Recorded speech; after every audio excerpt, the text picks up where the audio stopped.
Karibu tena ndani ya shirika la Jimsat Labs. Basi kisha kuonesha namna gani kuunda profile ya kundi. Hapa ndaonesha namna gani sasa ya kuunda katiba ya kundi.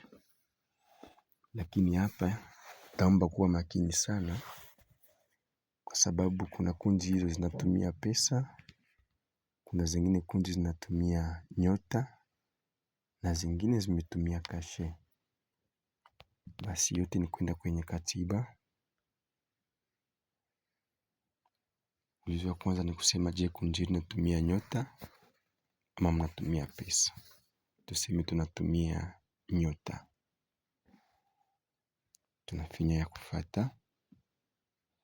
Kisha hapo tumeulizwa bei ya nyota ni ngapi. Ni kusema bei ya nyota moja ni ngapi.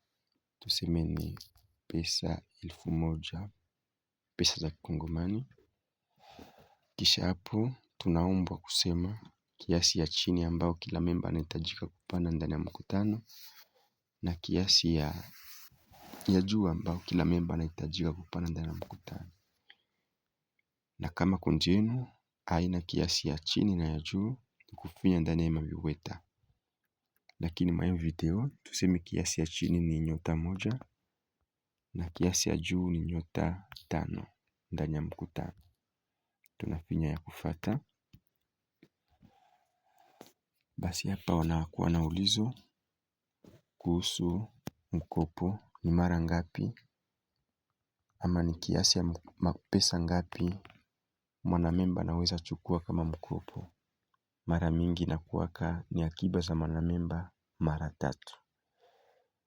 Ndio kwa maana mnaona hapo tayari akiba zote za memba mara 3 imekwisha kuchaguliwa.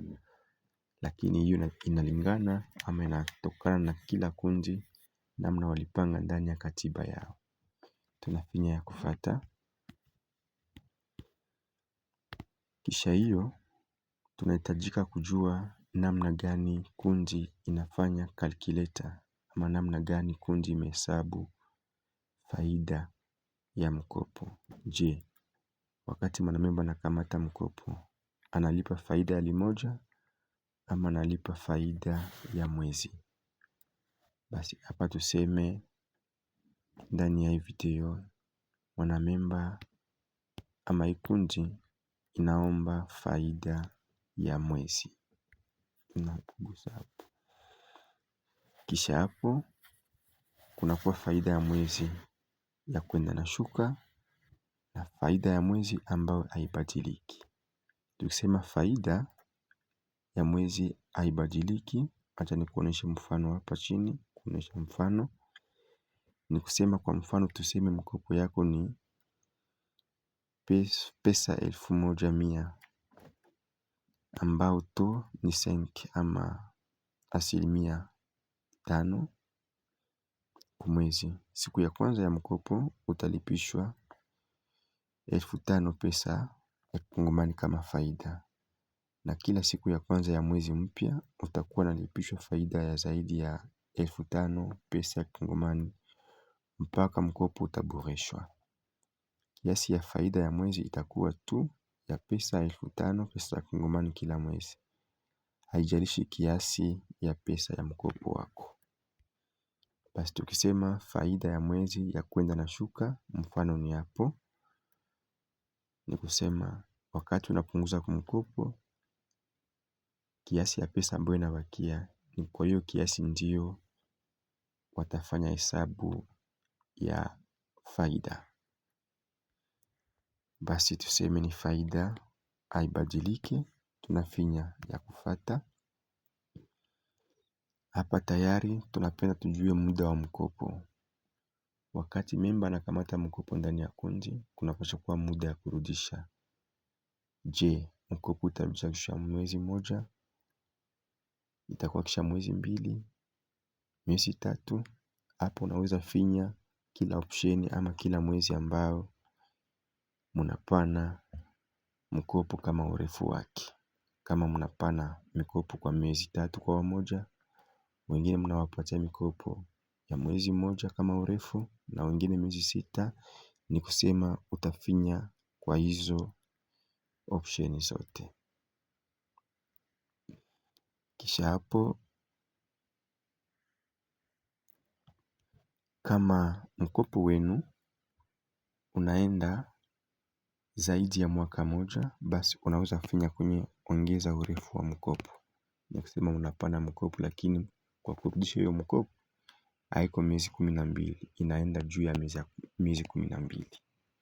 Kisha hiyo tunafinya ya kufuata. Hapo application inatuomba tutie asili ya faida, ni kusema to ya faida. Tuseme hapa ni asili 10 kama faida. Ni kusema ukikamata 10,000 pesa za kikongomani, ni kusema utarudisha 11,000 pesa za kikongomani. Na kama ulichagula miezi 2, miezi 6, utatia ile to ya faida kwa kila mwezi. Zinaweza kuwa sawa sawa ama zinaweza kuwa tofauti, yote inalingana na gisi kundi yenu mnapatana.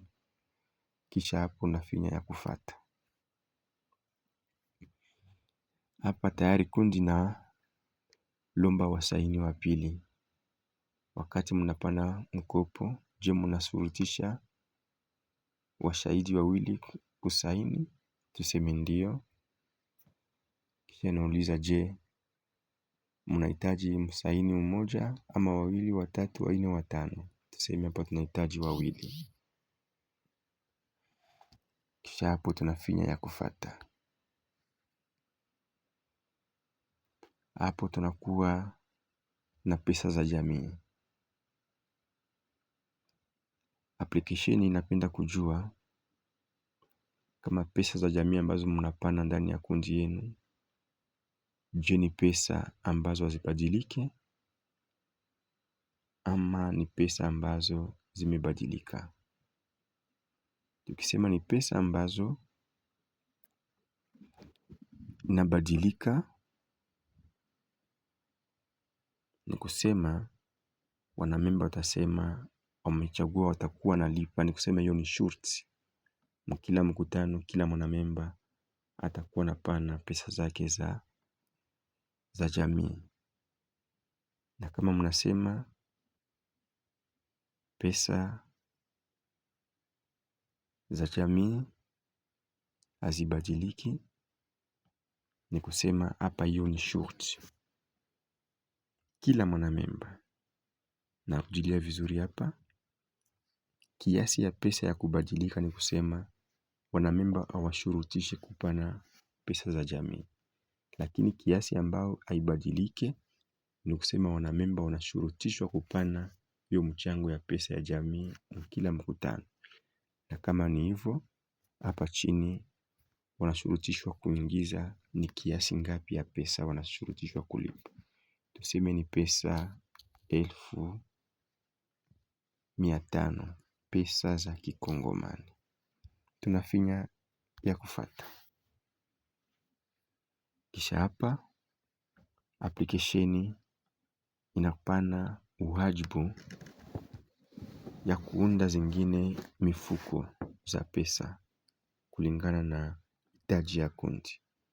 Mnaweza kuona mfuko yenu ingine ya pesa za kujitegemea, pesa za madibisho, pesa za kundi ya biashara, pesa za sherehe ama pesa za teknolojia. Hivyo hivyo mnakuwa na uwezo wa kuunda ingine mfuko ya kipekee. Ukifinya hapa unaweza ukapatia ile account jina ambao unapenda. Kisha huku chini unaweza ongeza account yako ya kipekee. Ni nini account ya kipekee? Account ya kipekee ni account ambamo mwanamemba anatia pesa zake ambazo zinakuwa zaidi ya pesa zinazokubalika ndani ya katiba, na hizo ni pesa zake tu. Hiyo ndio inamaanisha account za kipekee. Kwa kuifanya ni kufinya tu hapo ndani ya ile kibweta na tayari unagusa ya kufuata, na kila mkutano kila memba anaweza kuwa anajitilia pesa zake za kipekee kama anahitaji. Basi tunafinya ya kufuata. Hapa tunakuwa na ulizo. Tunapenda tujue amande ama fidia. Wakati mwanamemba wanamulipisha amande, je, hiyo pesa inaenda ndani ya fungu la mkopo ama hiyo pesa inaenda ndani ya fungu la jamii? Mara mingi wakati mwanamemba anapana amande ama fidia, hiyo pesa zinakuwa zinaenda ndani ya fungu la mkopo. Ndio kwa maana mnaona pale tayari fungu la mkopo limekwisha kuchaguliwa. Basi tunafinya ya kufuata. Kisha hapo tunakuwa na julisho na vikaratasi vya kulipia. Hapa ni kusema application inapenda kutuma ujumbe ndogo kwa wanamemba kuhusu akiba zao. Ukisema ndio tuma hiyo julisho ama vikaratasi, ni kusema kila mwisho wa mkutano application ya DreamSave itakuwa inatuma julisho kwa kila mwanamemba ikimfahamisha kuhusu akiba zake. Hapa mtatambua kwamba hizi julisho zitakuwa za kila mwanamemba kibinafsi, lakini haitatuma vijulisho vya mwingine mwanamemba kwa mwingine mwanamemba, hapana. Kisha hivyo, kama mnakubali, ni kufinya ndio tuma, na kwa mwisho tumefinya kwenye imefanyika. Na hapo tunakuwa tunamaliza uundaji wa katiba ya kundi. Asante.